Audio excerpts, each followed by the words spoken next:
Chapter 16, Across the Dnieper. Preparations for the operation across the Dnieper had been in progress for nearly a month. The collection of the necessary material for pontoon bridges was a very difficult task, for there was none in the Crimea. The operation had to be prepared with the utmost secrecy because its success depended largely on its being a surprise attack. It was necessary to make a detailed survey of the banks of the Dnieper for the configuration of the lower reaches, the Plavnias, changed every year after the great spring floods. During the last 10 days of September, we were at last able to launch a pontoon bridge on the Dnieper near Uchkelka, which is in the bend of the river just where the current ceases to flow westwards and curves back towards the southwest. The enemy, who had been defeated in the middle of September, were showing no signs of activity on the First Army's front. The demoralized units of the 13th Soviet Army were avoiding all contact with our troops and were apparently combining with the reserves with a view to a future action. The cavalry of the 13th Army was continuing to reconnoiter on the eastern section of the front. The Reds had concentrated considerable forces opposite General Dratsenko's Second Army. In spite of a well-organized espionage service, they did not succeed in discovering in advance the spot at which we intended to cross the Dnieper. But, in anticipation of our march towards the west, the Red Command had massed their best units from the southern front on the right bank of the Dnieper. Budenny's 1st Cavalry Army was coming from the southwest front, on the borders of Galicia, by forced marches, and was making for this section of the line. It was expected on the southern front about October 16th. Before it arrived, we had to defeat the enemy forces already massed across the Dnieper, the 2nd Cavalry Army reinforced by infantry units from the 6th and 13th Soviet armies, in order to make both its banks safe for us. This was an indispensable preliminary condition of our deeper penetration into the Ukraine. During the night of September 25th, our infantry crossed the ford at the Isle of Khortytsa near Alexandrovsk. They were up to their armpits in water and under artillery and machine gun fire from the Reds, yet they seized the slopes and began to advance. The enemy retreated before our attack all along the front. On the night of the 26th, the pontoon bridge on the Dnieper near Uchkelka was ready, and the main body of the Second Army began to cross. From the 26th until the 28th, those units of the Second Army which had crossed the Dnieper followed up their advance and repulsed the Reds. Our cavalry broke through the enemy's lines and carried off many trophies. On September 28th, they took more than 3,000 prisoners, 8 guns, 6 armored cars, and an armored train. On September 29th, General Babiev's cavalry troop advanced southwestwards in an attempt to circumvent the enemy's position at Kakhovka. The operation developed favorably. The Reds strove to check our offensive, for it threatened their principal lines of communication between the 6th and the 2nd Cavalry armies. They attacked us simultaneously on the east, where General Kutupov and the 1st Army were, and at Kakhovka. The Red Command hoped to deflect our troops from their set purpose by this maneuver, the aim of which was to catch us in a vice. A similar maneuver had been tried several times during the summer campaign in northern Taurida. The enemy drove back the units on General Kutupov's right wing and advanced on Melitopol. But a few days later, the Reds were repulsed by the 1st Army all along the front. Local forces had retaken the position we had formerly held before Kakhovka and in the Kherson section. Meanwhile, General Dratsenko's Second Army was proceeding with its operation. I was very dissatisfied with Dratsenko's conduct. He was behaving in an indecisive, timid manner and was simply groping his way along. His lack of clear, precise decision and the absence of a strong lead from the commander of the army was having its effect. On the evening of the 30th, I telegraphed to General Dratsenko demanding decisive action. I pointed out that through his indecision, we were running the risk of losing everything we had won by our initial successes. Our air scouts reported that the Reds were beginning to evacuate the armed fortress of Kakhovka. I ordered General Vitkovsky's units to attack this position at dawn on October 1st. I was awakened during the night. General Dratsenko reported that he had encountered a large force of the enemy's troops on the right bank of the Dnieper and had suffered heavy losses. Not being willing to risk the complete annihilation of his army, he had been compelled to give the order to retreat to the left bank. The whole operation had collapsed. At dawn, General Vitkovsky's units launched their attack on the armed fortress of Kakhovka, but they were repulsed. Our units had reached the barbed wire, but had been unable to get through it. They had been forced to throw themselves on the ground and had suffered heavy losses from the enemy's intensive artillery fire. The tank's detachment had succeeded in getting into Kakhovka, but had been killed almost to a man. The information we had received from our observation aeroplanes concerning the evacuation of Kakhovka had been absolutely incorrect. In spite of the repeated demands, which I sent to the staff of the Second Army throughout that night, I could obtain no details of the events which had taken place on the left bank of the Dnieper. We merely learned that the retreat had been effected on the north under cover of the Kubanian sharpshooters commanded by the gallant General Tiganok, and on the west under cover of the Terek Plastuns from Fursovka. The cavalry was in complete disorder. The artillery and transport formed a long ribbon which was winding over the bridges towards the left bank of the Dnieper. At 9 o'clock in the morning, I received a laconic telegram from General Dratsenko. General Babiev was killed by a shell today, September 30th. This explained everything. With the death of their adored leader, the cavalry had lost heart, their nerve had gone, and with it their faith in their own strength. General Naumenko, who had taken over the command, had also been wounded and was unable to save the situation. The regiments had fallen a prey to confusion. The units were making for the bridges with all speed. The enemy, much heartened, had resumed the offensive. The confusion in the ranks of the disabled cavalry grew still greater. There was no longer any possibility of restoring order. Everyone was hurrying towards the bridges. The cavalry and infantry units mingled in the narrow forest paths and hollows. General Dratsenko, much moved by this spectacle, had given the order for a general retreat to the left bank of the Dnieper. Towards the evening of October 1st, our units had retreated across the Dnieper. The pontoon bridge had been taken apart and towed to the left bank. On the morning of October 2nd, the Samur and Terek regiments, who had been covering the retreat, also retired, crossing the river in boats. The Trans-Dnieper operation was over. It had been thought out carefully, prepared cleverly, and developed strictly according to plan, and yet it had ended in failure. Our failure was due partly to that disastrous accident, the death of General Babiev, and partly and more importantly to the inept maneuvers of General Dratsenko, commander of the Second Army. He acknowledged this himself with rare moral courage and quite winning honesty, and begged to be released from his command. On September 26th, we had received news that the Poles had signed an armistice. Hostilities had ceased on the Polish front, and the Red Command was free to hurl its entire forces against us. At the same time, the negotiations which my representatives were pursuing with the French government led us to hope that France would not abandon us and leave us helpless.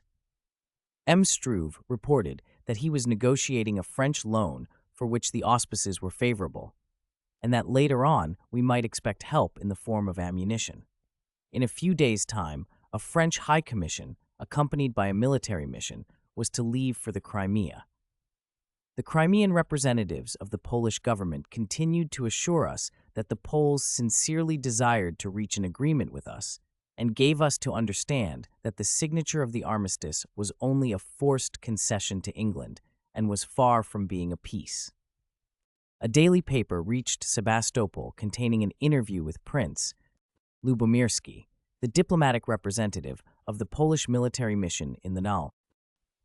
Prince Lubomirski, a member of the Polish military mission, has just arrived in Sebastopol from Warsaw. In an interview with our correspondent, Prince Lubomirski discussed several interesting questions of the moment. The conclusion of the armistice with the Bolshevists was due to a whole series of reasons. The Polish government wants neither the armistice nor a peace. In spite of the terrible Russo-German war which was fought out on Polish territory, The Polish people have nothing but hatred for the Bolshevists. They are ready to continue the war against them. The principal reason for the armistice is that, except for France, the Western countries not only refuse to support Poland, but even insist on the cessation of the war with the Soviets. Europe's policy is dictated by the following causes. The post-war industrial revival demands raw materials. There is a shortage of the materials which formerly came from Russia, and the gap cannot be filled from elsewhere.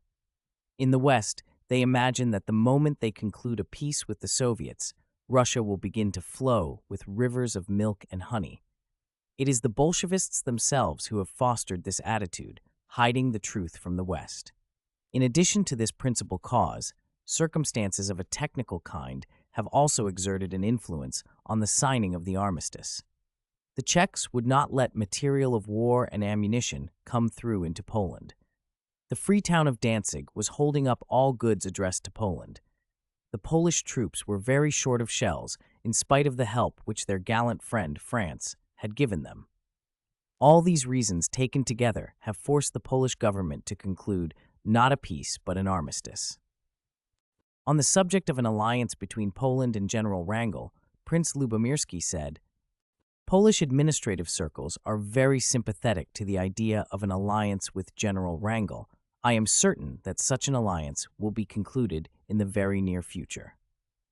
Although the Polish armies had suspended hostilities, the Polish government was still able to help us very effectively by prolonging the negotiations and so detaining the Red forces on the Western Front.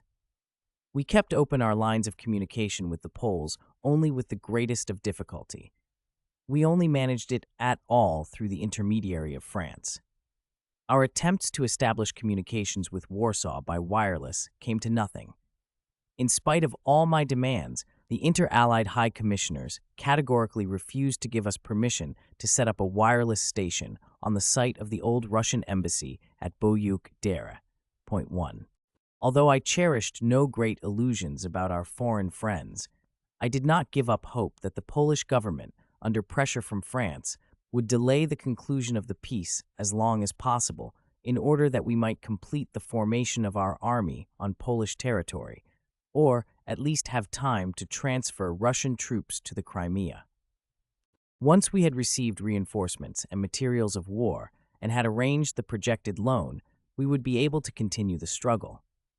With this goal in view, it was essential that we should keep our hold on northern Taurida.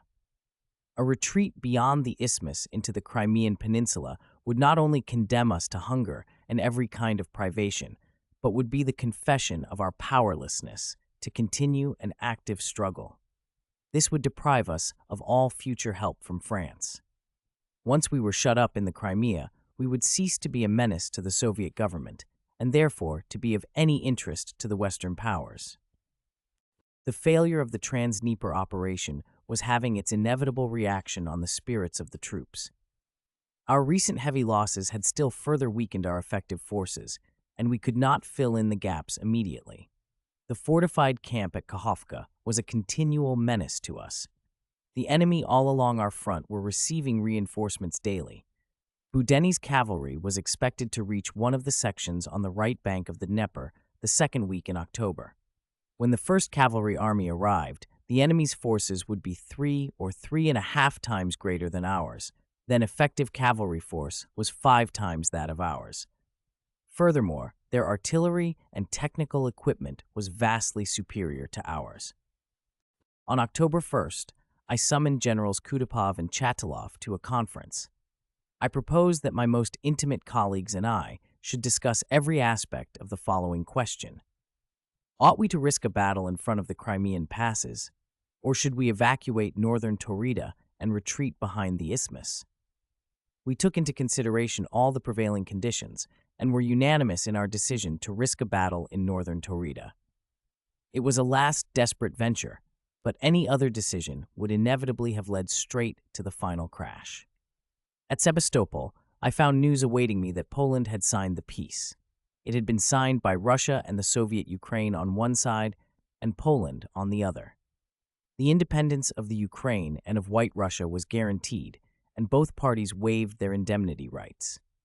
Poland received compensation for all property evacuated from her territory since August 1, 1914. The treaty containing the preliminary peace terms had been signed on September 29th, and the interview with the Polish diplomatic representative, which had appeared in the papers on October 1st, had been given after the signature of the peace treaty. The Poles were consistent in their duplicity. The news that Poland had signed the peace did not create much of a stir amongst the largest classes of our population.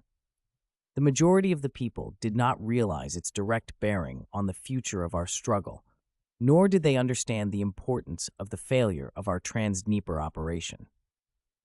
The General Staff's communique on the trophies taken during the 5 days operation, 13,500 prisoners, 27 guns, 6 armored cars, and 1 armored train, saved the population from realizing that we had suffered a serious defeat.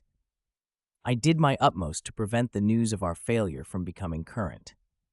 It was now more necessary than ever that foreigners should be convinced of the stability of our position.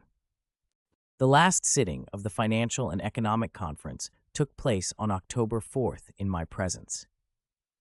I thanked the members of the conference for the support which they had given the South Russian government, and expressed my conviction that when they went abroad, they would not slacken in their support of the Russian national cause. I mentioned the difficult struggle which we were undertaking and the privations which the army was suffering, and remarked casually that the enemy's numerical superiority, for they could now use their entire force against us, and our own lack of ammunition would oblige us to retreat into the Crimea. But soon, when we have rested and reorganized, we intend to renew the struggle. I could foresee that the decisive battle in northern Taurida would turn out badly for us, and I was preparing public opinion in advance. On October 5th, the Financial and Economic Conference finished its work. It proposed a series of practical financial and industrial measures and adopted a resolution declaring, amongst other things, that the Financial and Economic Conference cannot but bow respectfully to the huge task and the civil and military exploits which the South Russian government are accomplishing at this very moment, and to the results which they have achieved in so short a time. In a country ravaged by war and the crimes of the Bolshevist government, the bases of a free economic life and a new civil order are rapidly being established. The same day I gave a supper in honor of the members of the conference. P. Bark, V. Ryabuchinsky, V. Gorko, and others spoke. M. Ryabuchinsky's speech was particularly brilliant and vigorous. I read my order to the army referring to Poland's peace treaty with Soviet Russia. Order from the Commander-in-Chief of the Russian Army. Number 697, October 6, 19th, 1920. To every Russian soldier. The Polish army, which has been fighting side by side with us against the common enemy of liberty and order, has just laid down its arms and signed a preliminary peace with the oppressors and traitors who designate themselves the Soviet government of Russia. We are now alone in the struggle which will decide the fate not only of our country, but of the whole of humanity. Let us strive to free our native land from the yoke of these red scum who recognize neither God nor country, who bring confusion and shame in their wake. By delivering Russia over to pillage and ruin, these infidels hope to start a worldwide conflagration.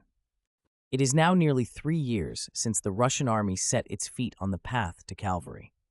Weak in numbers but strong in spirit, we bore our cross, unshakably convinced that our just cause would triumph in the end. Scarcely 6 months ago, we were on the very brink of the abyss, and the infidels were already preparing to celebrate their triumph with our blood. By the united effort of all the loyal sons of the motherland, we tore victory once again from the hands of the enemy, and for the last 6 months we have fought them without cease. Soldiers, the freed lands of Russia look upon you with love, our brothers in the Red Butcher's dungeons put their faith in you, and I, your old comrade in arms, trust my invincible eagles. This is not the first time that we have waged unequal warfare. God is not on the side of might, but of right. General Wrangel. On October 6th, I received a telegram from Ataman Semenov, who was in command of the fighting in the far east of Russia. It ran as follows. I understand the character of the Cossacks, the native tribes, and the peasants who live on the borders of eastern Russia, and I have come to the irrevocable decision that not only must I recognize in your person the government of South Russia, but also that I must submit to you as to the successor of the legitimate Russian power. Whilst I remain the chief authority in far eastern Russia and retain the powers of GAK, Commander-in-Chief and Pokodny Ataman II of the Cossack troops of Transbaikalia, Amur, Ussuriya, Yenisei, Siberia, Orenburg, and Bashkiria, the last four states having become our property, together with their governments. The rural population, which was intoxicated with the delights of Bolshevism, has already begun to grow sober again. The volunteer Cossacks, the native tribes, and the peasants are returning to our side. The units of my army find this state of affairs in Transbaikalia, the Ussurian region, and northern Mongolia. In my own name, and in that of my troops and the population which is subject to me, I compliment you on the great services which you have rendered to your country. Commander-in-Chief and Pokodny Ataman, Let Semenov. Gallant General Babiev's funeral took place on October 5th. I was oppressed with sadness as I followed my old comrade's coffin. Still another of our glorious heroes was dead. Yet another name had been added to the long list of Russian warriors who had expiated their country's shame with their blood. On October 6th, the French mission, with the Count de Martel at its head, arrived on board the cruiser Provence. A guard of honor formed of Cossacks of the Guard was awaiting it on the quayside. General Vyazmitinov, chief of the military administration, and M. Tatishachev, deputy director of the Ministry of Foreign Affairs, welcomed the mission in my name. A large two-storied house was reserved for it. The following day, I received the Count de Martel in the presence of my adjutant, M. Krivochin, my chief of staff, General Chatalov, and M. Tatishachev. The Count de Martel brought with him Admiral de Bon, commandant of the Mediterranean Squadron. The cruiser Provence was his flagship, his chief of staff, General Brousseau, the chief of the French military mission, and Colonel Buchenschutz, its chief of staff. When he gave up his letters of credit, the Count de Martel said to me, "My government has appointed me its representative to your Excellency under the title of High Commissioner of the French Republic, and thereby seeks to emphasize the importance it attaches to the alliance and sincere friendship which has always existed between the French and the Russian people, in spite of all trials and tests. We can never forget the invaluable help which Russia gave us at the beginning of the war, when the waves of the German invasion were breaking over our frontiers. We know that the Peace of Brest-Litovsk was the work of a distinct minority, which alone was responsible for that piece of treachery. France has never attempted any compromise with the Soviet power, which of its own free will has put itself outside all known laws. France is the sincere friend of all true defenders of liberty, law, and order. That is why she has recognized, with the sincerest sympathy, that Your Excellency has established a democratic government which respects the rights of national minorities and relies for support on an army which is in close touch with the people. France, who is still working to repair the ravages of the war and has not yet rebuilt all her own ruins, has decided to give you her full moral support and as much material help as possible. You know the President of the Republic's feelings for Russia. M. Legs, the head of the French government, has defined his policy clearly in the following words, which he addressed to the Parliament. We want the Russian people, who are so simple and good, so interesting, so worthy to live an honorable and powerful life, to find peace, order, and prosperity once again. It is as the representative of such feelings that I have come to the Crimea. Most cordially and sincerely, I put my support and help at your disposal, both as a conscientious executor of the wishes of the French government and as a sincere friend of the Russian people. I replied to the Count de Martel's speech in the following words. It gives me the deepest pleasure to welcome France's representative to Russian territory. National Russia is bound to France by traditional feelings of friendship and affection. I would like to express my profound gratitude to the Republican government for taking the initiative in declaring itself unequivocally in favor of the cause of Russian regeneration. At the very moment when the shameful conspiracy overthrew every vestige of law and order in Russia and forced the country into making a dishonorable capitulation to the enemy, Russian patriots were already engaged in the struggle against the enemies of their country. That struggle has been going on now for nearly 3 years, and we are firmly resolved to fight it out to the finish. Not because we are animated by any warlike spirit, but because we are inflexibly determined to free the people of Russia from the tyranny which is oppressing them, and to make it possible for them to decide their own destiny. You can rely upon us giving you our most wholehearted support, and you may rest assured that we most sincerely wish to second you in the execution of the high task which has been entrusted to you. At 4 o'clock on the same day, I visited the Count de Martel on board the cruiser Provence. On October 8th, I invited the members of the mission to dinner. After dinner, I mingled with my guests. The hall was brilliantly lighted and decorated with flowers and the resplendent uniforms of the guests. It hummed with animated conversation. I went up to General Dragomirov. "Well," he said, "we are about to set out on the high road." I forced myself to give him a pleasant answer, but my thoughts were far away, out in northern Taurida, where our fate was being decided. Amongst all this brilliant merrymaking, gloomy forebodings clutched at my heart. On October 9th, Admiral de Bonn held a lunch in my honor on board the cruiser Provence, which was leaving the same day for Constantinople. Admiral de Bonn was a charming old man and quite captivated me. He was Russia's sincere friend and remained so later when we were in exile. After lunch, Krivichin and I had a long conversation with Admiral de Bonn, the Count de Martel, and General Brousseau. We explained our opinions and our needs to them. The Admiral was going straight to Paris from Constantinople, and once there, he hoped to be able to get our most urgent needs satisfied. The negotiation of the loan was going on quite satisfactorily in Paris. Maklakov telegraphed, "Struve wishes to inform you that on October 20th, he was received by M. Legs, President of the Council, and on the 22nd by the President of the Republic, to whom he explained the financial situation and our plans for the loan. His attitude was very friendly, and there are great hopes of success." The transport ship Ryan was on its way to the Crimea with a cargo of warm clothes, ammunition, etc. for the troops.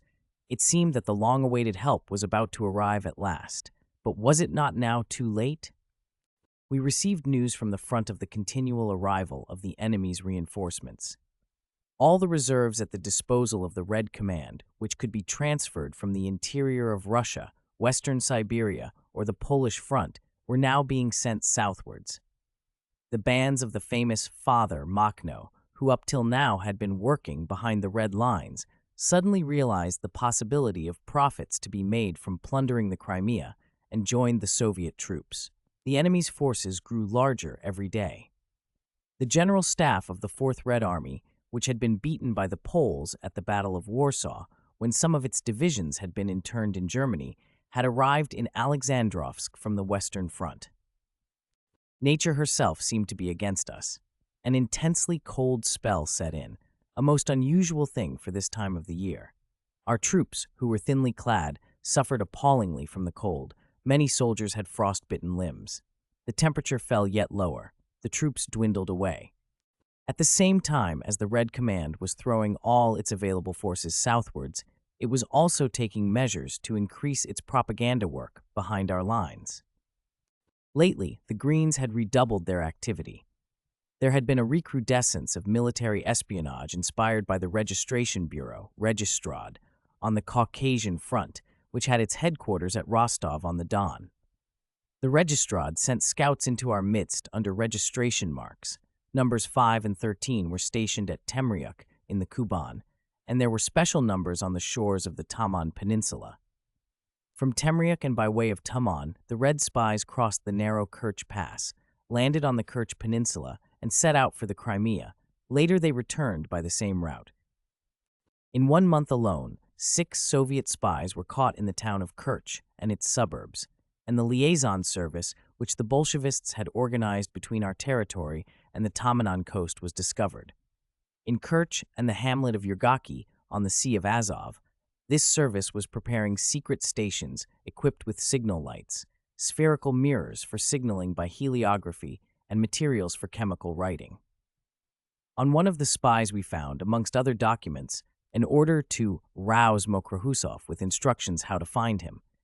Under the expert direction of General Klimovich, our counter-espionage service foiled each of the enemy's attempts. The enemy agents who fell into our hands were court-martialed and mercilessly punished. I fought with all my might against these attempts at subversion, yet, at the same time, I strove to uphold the authority of the machinery of justice and its independence from all representatives of the administrative authorities, however highly placed these might be. An order published on October 9th definitely established the independence of the military jurisdiction, which until now had been, in the person of the Attorney General of the Army and Navy, subject to the Chief of the Military Administration and obliged to take its orders from the Ministry of Marine on questions concerning the fleet. Groups of the so-called democratic opposition, filled with fumes which had been generated at the beginning of the revolution, were still committing and defending the mistakes which had been committed in every phase of our struggle. Blind and obstinate in their defense of the conquests of the revolution, which gave them an alluring semblance of prestige and influence, these groups were inclined to regard every measure which they did not initiate as a menace to these conquests. These groups included some elective organizations, several zemstvos and municipalities, and also some of the professional syndicates and the most considerable of the cooperative unions, the Centrosoyuz and its branches, the Centrotsektia, the Dnieprosoyuz, and the Zdravsoyuz. From the very fast days of the March Revolution, these organizations had made a rule of recruiting their staffs from amongst those who had served a term in revolutionary politics. Therefore, the great majority of their organizations were packed with elements which understood Bolshevist and semi-Bolshevist ideas, however much they camouflaged them, much better than the ideals of the Russian army, which had adopted the principle of military dictatorship as an aid to success in its fight to the death. These groups did not hesitate to give surreptitious protection or even active help to our enemies whenever this did not conflict with the morals of the party or its commercial interests.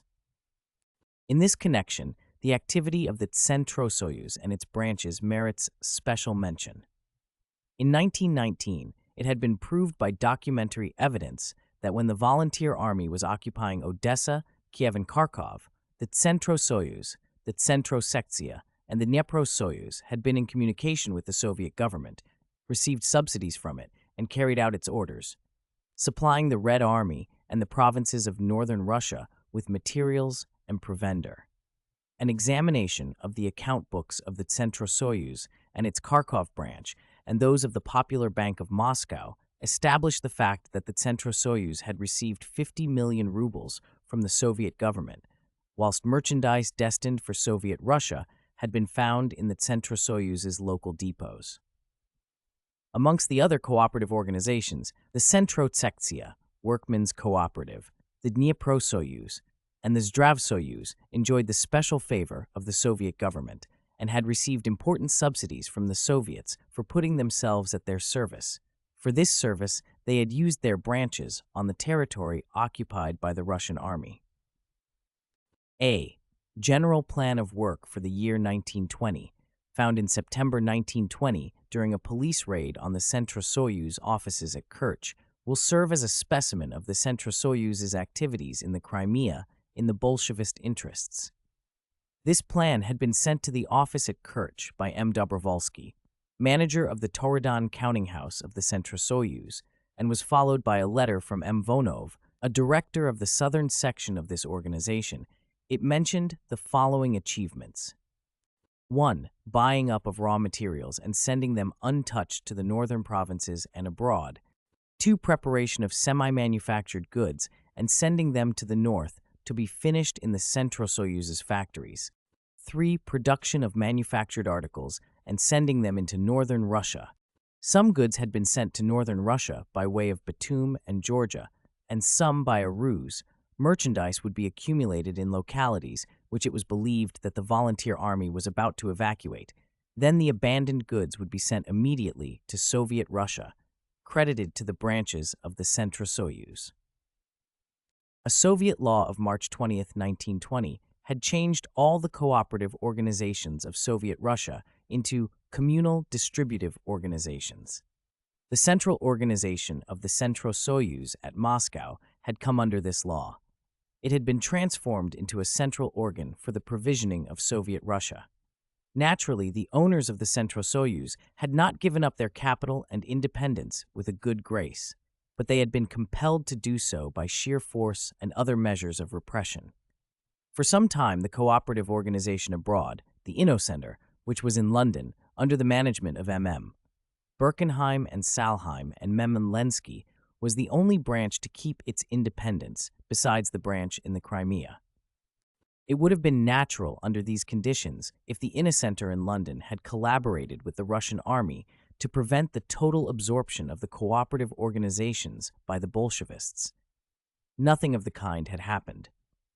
On the contrary, when the Soviet delegation led by Krasin, Nogin, and Razumovsky had arrived in London, Birkenheim had communicated with them and offered his good offices to obtain a commercial treaty for Soviet Russia. This last action unmasked the Centrosoyuz real policy at a moment when its Crimean representatives were assuring the South Russian government of its devotion to our cause. These tendencies explain the hostility which the Centrosoyuz showed towards us in all its non-commercial activities, to which this organization devoted 5% of its capital. These non-commercial activities, which consisted of organizing libraries and conferences and editing books and pamphlets, had been developed on quite a large scale. In later days, when we had been compelled to leave the country, some of the men who had been in charge of the South Russian branch of the Centrosoyuz and had played an important part in politics were to be found amongst the members of the Soviet mission to Constantinople, whilst others of their colleagues in the Centrosoyuz took posts as Soviet representatives in Trebizond, Zunguldak, and even London. On September 25th, the activities of these people were investigated. The houses of several of them were raided, which caused a veritable panic. The leaders of the opposition in the municipality of Sebastopol, with the mayor of the town, a revolutionary socialist, at their head, drew up a memorandum and sent it to the French High Commissioner. It was one long calumny and was intended to discredit the South Russian government in every way in the eyes of the French representative. The facts cited in the memorandum were either distorted or entirely fictitious. In spite of all the precautions which these traitors took, we managed to obtain a copy of this memorandum. I made up my mind to put an end to this game whilst it was still in its early stages. A press congress was to be held in Sebastopol on October 30th. A group of journalists asked me for an interview in connection with it. I took the opportunity to tell them how important the recognition of France was to us in our present circumstances, especially now that Poland had signed the peace. I pointed out that we could rely on help from France only if her government was convinced of the justice of our cause, and I expressed my indignation at this document, which was the work of Russian men who put their personal or party interests before the common cause and were base enough to serve the enemy by endeavoring to destroy foreign confidence in us. In proof of my charges, I showed the journalists the memorandum which the mayor of Sebastopol and others had sent to the French. I saw that they were sincerely indignant. By the next day, the shameful story had gone all round the town, rousing general indignation against the mayor and several of the municipal councillors. The mayor attempted to offer me his explanations, but I refused to receive him. He bowed to public opinion, resigned his mayoral office, and left Sebastopol. The Don Cossacks were holding their Krug III at Upatona. I went over there with Count de Maud at his invitation to attend the sitting on October 14th. In my reply to the President's address of welcome, I again made a short reference to the possibility of a temporary retreat of the army towards the isthmuses. After the sitting, the members of the Krug invited us to dinner at the Hotel Baylor. In reply to the Ataman's address, the Count de Martel made a long speech. Gentlemen, I am indeed happy to be in your midst at this grave and decisive moment in the life and destiny of your country. France has ever been Russia's friend, and now it grieves her deeply to see your rich and beautiful country ruined by the violence of a handful of individuals. France has never compromised with the Bolshevists. She has always been at the head of the worldwide anti-Bolshevist movement, and she greets General Wrangel's accession to power with delight, for he has undertaken to weld together all those men who wish to continue the struggle and defend the rights of the Russian people in spite of innumerable difficulties. France realizes that although the war against Germany has been brought to a victorious conclusion, there will be no general peace until there is peace in Russia, and Bolshevism, which was imported from Germany, is swept from Russian soil. France realizes, too, that the Cossacks have always been in the vanguard of the Civil War, and that they will continue this fight against the enemy, however difficult and murderous it may be. You are fighting to save millions of Russian men who have been condemned to death.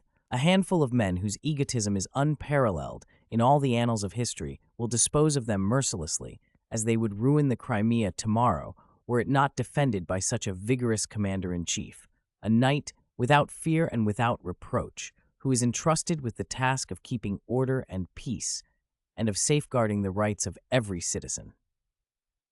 I wish very sincerely that your land, which is still occupied by the enemy, may soon see the realization of its hopes.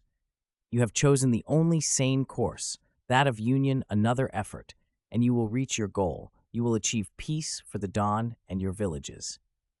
I cherish the hope that my expectations may soon become accomplished facts, and I have pleasure in conveying to you the best wishes of France and fraternal greetings from your friends and allies, who will spare no effort to come to your help wherever it is possible for them to do so.